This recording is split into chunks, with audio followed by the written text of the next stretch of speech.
नमस्कार दोस्तों, मैं रमेश वास्के।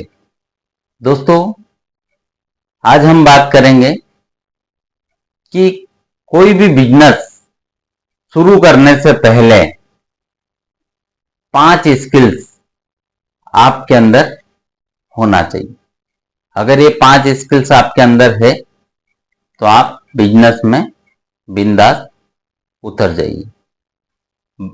जो बड़ा बिजनेस करना चाहते हैं उनके लिए ये 5 टिप्स है। पहला है, लोग क्या कहेंगे, या कुछ तो लोग कहेंगे। दोस्तों, जब भी हम कोई काम करते हैं या करने वाले होते हैं तो लोग कुछ न कुछ तो हमें कहते ही हैं। आपके यहाँ पे शादी हुई, आपने बहुत अच्छे अच्छे पकवान बनाए, बढ़िया, बहुत शानदार, बहुत सारे आइटम थे। लोग आए, लोगों ने खाया। उसके बाद भी जो चीज आपने नहीं बनी तो लोग बोलेंगे कि अरे ये चीज तो बनी ही नहीं। आपने लाखों रुपए खर्चा करा, लेकिन उसके बाद भी लोग आपको कह के जाएंगे कि आपने ये काम नहीं किया। तो दोस्तों, लोग कहेंगे, लेकिन हमें पीछे नहीं हटना है। आप कुछ भी काम करने जाएंगे तो लोग आपको बोलेंगे कि अरे ये बेकार है, इसमें फायदा नहीं है।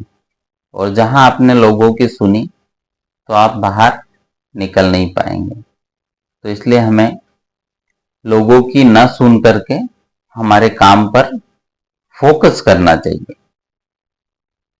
दोस्तों, दूसरा है फाइनेंस एवं अकाउंटेबिलिटी।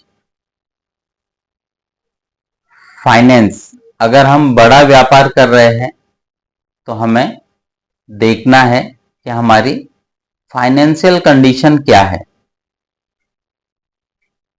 अगर फाइनेंशियल कंडीशन अच्छी नहीं है तो हमें बड़ा बिजनेस नहीं करना चाहिए।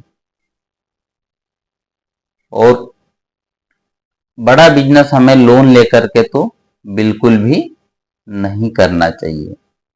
अगर आपके पास छोटा बिजनेस है और वो चल रहा है और उसमें आपको कुछ 5 आइटम बढ़ाना है तो उसके लिए स्वाभाविक आप लोन ले सकते हैं और लोन लेकर के आप अपने व्यापार को बढ़ा सकते हैं। लेकिन आपको नया व्यापार अगर शुरू करना है तो आप शुरुआत में लोन नहीं लेना है। आपको अकाउंटेबिलिटी, आपको अकाउंट से रिलेटेड सारी चीजें आपको मैनेज करते आना चाहिए। आप या तो अकाउंटेंट बिठाएं या जो भी करें आप, लेकिन मैनेजमेंट आपके पास सही होना चाहिए। अकाउंट आपका व्यवस्थित होना चाहिए। हर एक चीज का लेखा जोखा होना चाहिए। ऐसा नहीं है कि कोई भी आ रहा है, कोई भी जा रहा है, कोई भी कितने भी पैसे लेके जा रहा है, उसका और कोई हिसाब किताब नहीं है। अगर ऐसा है तो आप बिजनेस शुरू ना करें तो ज़्यादा बेटर है। और अगर आपको करना है तो आपको अकाउंटिंग करना पड़ेगा, आपको बजट बनाना पड़ेगा और बजट बना करके उस हिसाब से आपको काम करना पड़ेगा। तीसरा है टाइम मैनेजमेंट, प्रायोरिटी। तो हमें टाइम मैनेजमेंट पे फोकस करना है। अगर बड़ा बिजनेस करना है तो हमें टाइम के प्रति पंक्चुअल होना चाहिए। ऐसा नहीं है कि किसी दिन हम 10 बजे जा रहे हैं, किसी दिन 11 बजे जा रहे हैं, नहीं, अगर आप व्यापार कर रहे हैं या जो भी काम कर रहे हैं तो आपको टाइम मैनेजमेंट को फॉलो करना पड़ेगा। दोस्तों, सबसे पहला प्रश्न आता है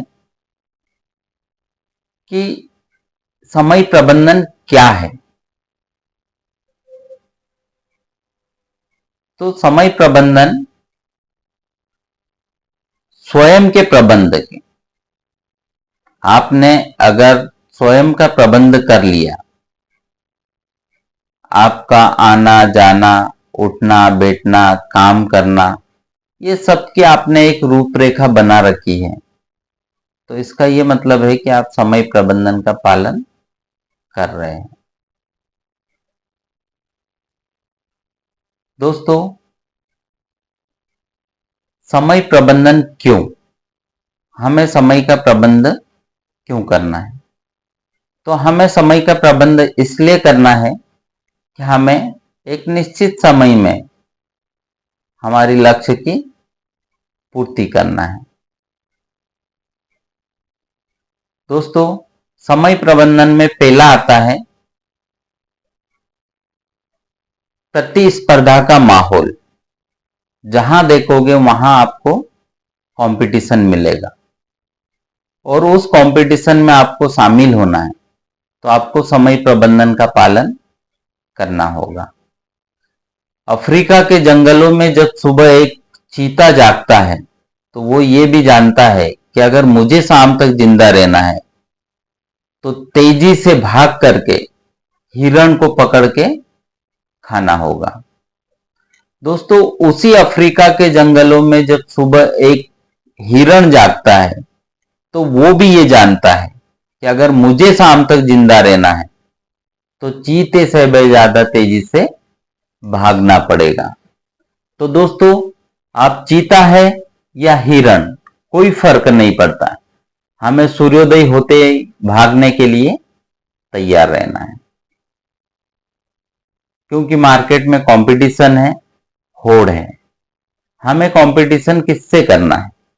हमें कंपटीशन हमारे पड़ोसी से करना है। आपने आपके पड़ोसी से कंपटीशन कर लिया, इसका मतलब है कि आपने मार्केट का भी कंपटीशन कर लिया। दूसरा आता है दोस्तों इच्छाएं। इच्छाएं अमर है, इच्छाएं कभी नहीं मरती। आज मेरे पास बाइक है तो मेरी कार की इच्छा होगी, कार है तो और अच्छी कार की इच्छा होगी, मकान है तो और अच्छा मकान की इच्छा होगी। इच्छाएं कभी नहीं मरती, इच्छाएं अमर है। और इच्छाओं की पूर्ति अगर आपको करना है तो आपको समय प्रबंधन का पालन करना पड़ेगा। दोस्तों, तीसरा आता है दोस्तों निश्चित समय सीमा में लक्ष्य की प्राप्ति।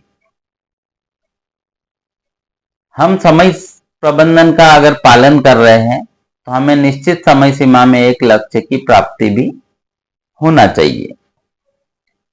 दोस्तों, हम छोटे छोटे लक्ष्य बना करके काम करें। जब हम लक्ष्य बनाना स्टार्ट करेंगे तो काम हमारे ऑटोमेटिक व्यवस्थित होते जाएंगे। कोई भी आप व्यापार कर रहे हैं तो आप आगे की प्लानिंग करके और एक अपना लक्ष्य का निर्धारण करें कि मुझे इस समय सीमा में ये काम करना है। तो एक निश्चित समय सीमा में लक्ष्य की प्राप्ति करना है। अगला है निजी कार्य।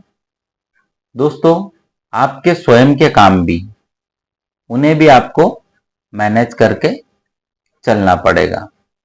तो ओवरऑल समय प्रबंधन का हमें पालन करना पड़ेगा।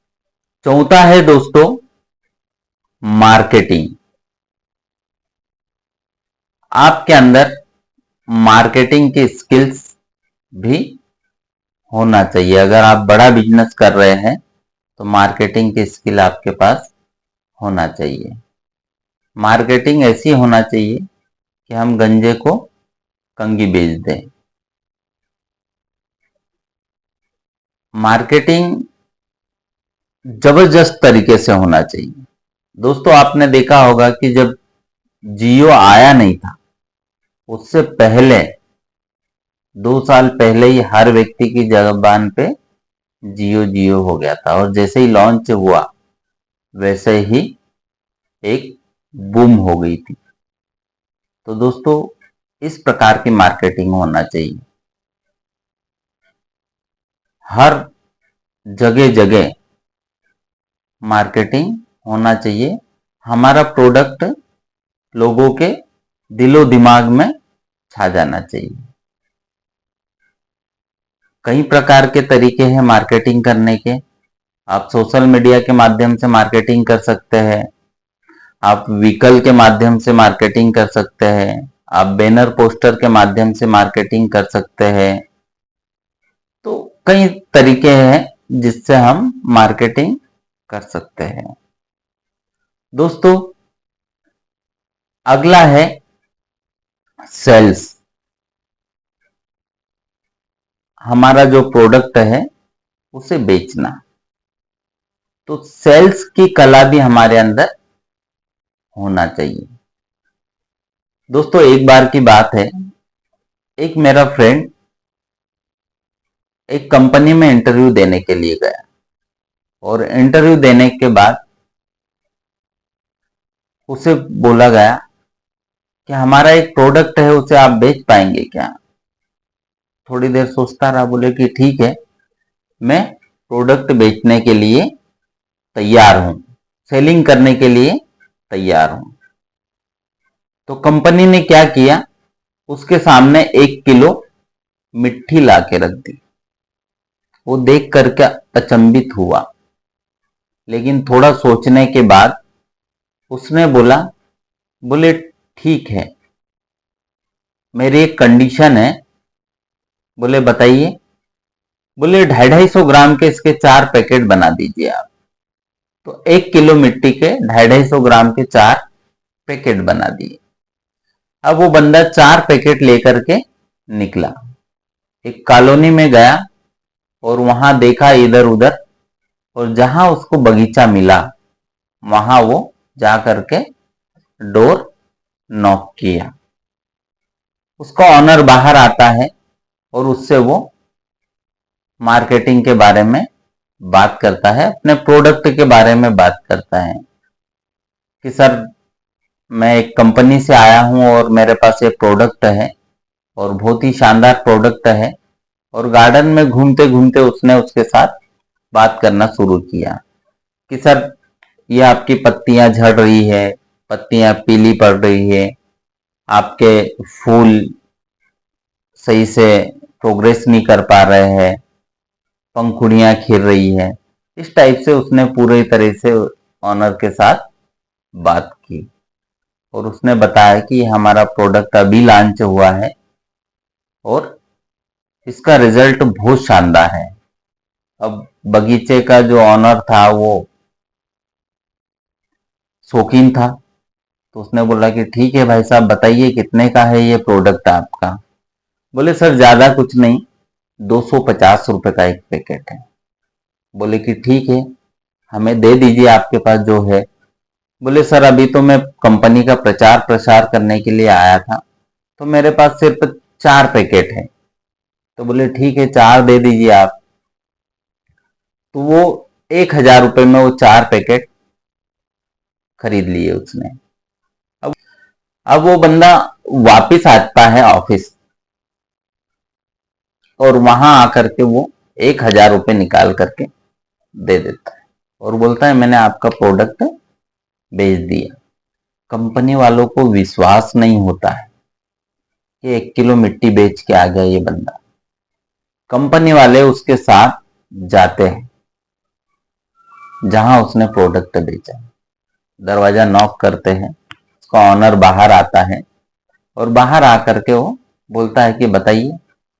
बोले सर, हमें ये जानना है कि हमारा बंदा अभी आया था आपके पास कुछ प्रोडक्ट लेकर के, तो उन्होंने आपको क्या बोला? बोले क्यों सर, कोई दिक्कत है क्या? बोले नहीं, हम जानना चाह रहे हैं, हम फीडबैक लेने के लिए आए। बोले कि सर, उन्होंने गार्डन में घूमते घूमते मेरे से बात करी और सब बताया मेरे को कि ये पत्तियां झड़ रही है, फूल खिल रहे हैं, पत्तियां पीली पड़ रही है, और ये हमारा प्रोडक्ट है जो कि बहुत बेस्ट है। उसी के बारे में बताया उन्होंने। बोले अच्छा अच्छा ठीक है। बोले कोई दिक्कत है क्या? बोले नहीं, बस हम यही जानने के लिए आए थे।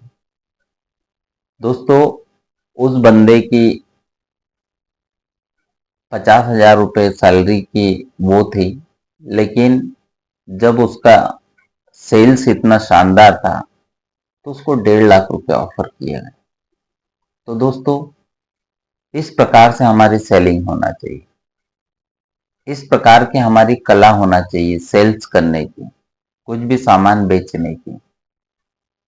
तो दोस्तों, बिजनेस शुरू करने से पहले हमारे पास ये 5 टिप्स होना चाहिए, और अगर ये 5 टिप्स आपके पास है तो आप बिंदास बिजनेस को ग्रो करें।